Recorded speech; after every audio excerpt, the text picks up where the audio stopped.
Okay, we will have the last speaker of this session, the Professor Tom Rodden of UK government of Digital Culture, Media and Sport of the DCMS.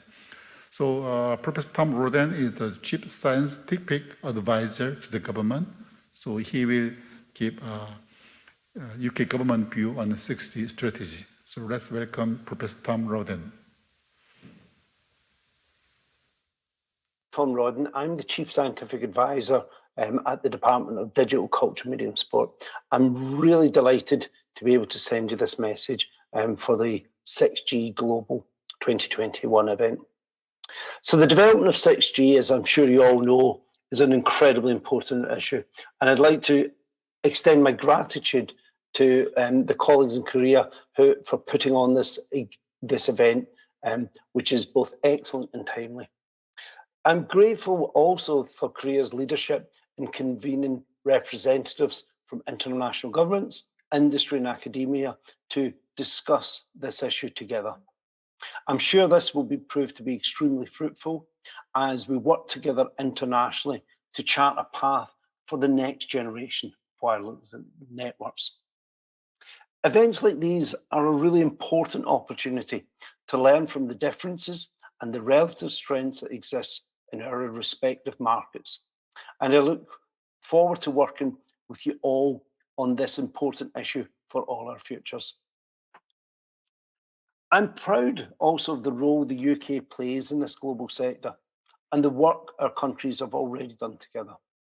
Korea is a close partner of the UK on digital and tech. We work together on a wide range of digital and tech policies, both bilaterally and multilaterally.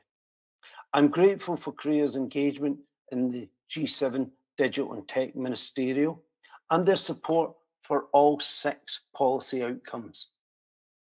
As part of our 5G test beds and trials program, we've partnered with South Korea researchers, businesses and academia on the 5G RailNext project. This showcased both the opportunity and the complexity of the ecosystem. This project was just the tip of the iceberg, and we hope to continue our partnerships to build stronger trade routes and encourage cross-fertilization of expertise between ourselves as global partners.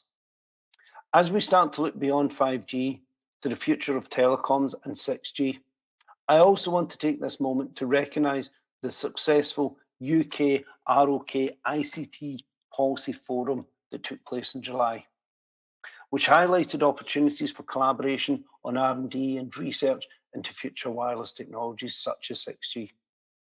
I look forward to building on this year's successes and exploring more substantial cooperation over the coming months and years.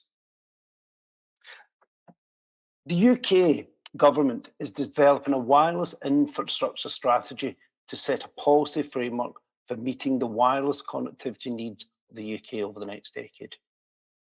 Over that time frame, we know that 6G will evolve. The focus of this conference is evidence itself that the race has well and truly started in the development and deployment of 6G. As we develop the wireless infrastructure strategy, we will be looking at what else this government can do to support the development of future generations of wireless technologies. Our work will develop over 3 strands.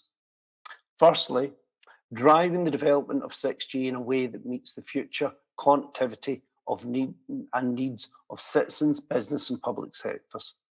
Secondly, ensuring the UK industry is incentivised to invest in 6G.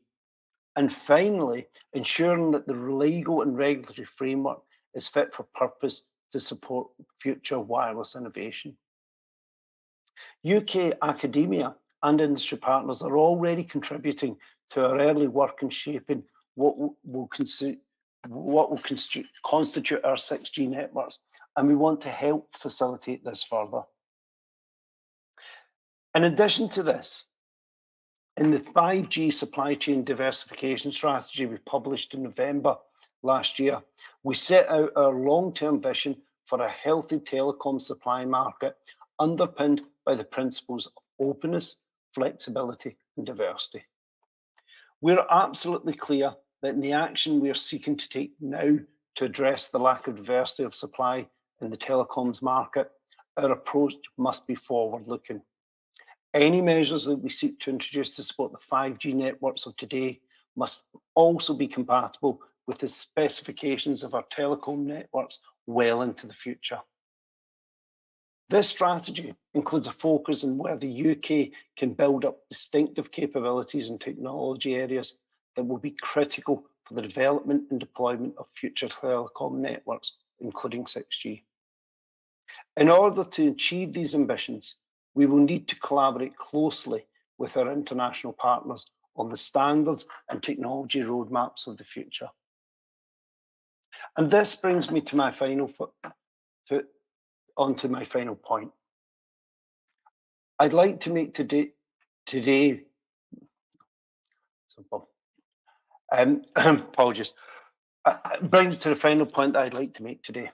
I've naturally focused on the work that the UK government is doing to drive the development of 6G. But I want to be clear that collaboration with industry and international partners is an essential part of our work on 6G.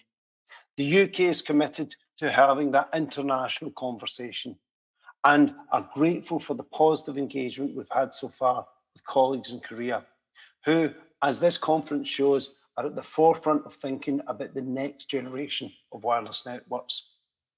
We shouldn't underestimate the power of greater information sharing between nations, whether that be from government, industry, or academia.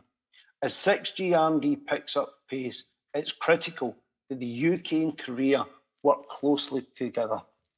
Organising events such as this is an excellent example of how we can take proactive, positive steps forward by bringing together experts from around the world to swap notes on the issues that matter to us and the ways in which we plan to address them.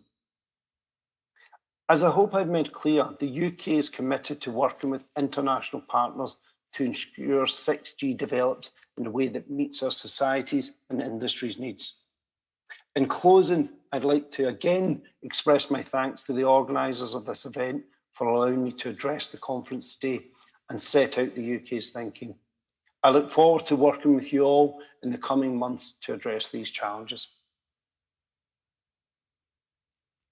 Thank you, Professor Tom Rodden, for your supportive work for Korea-UK collaboration based on previous outcome of RailNext, as well as Korea-UK ICT Policy Forum.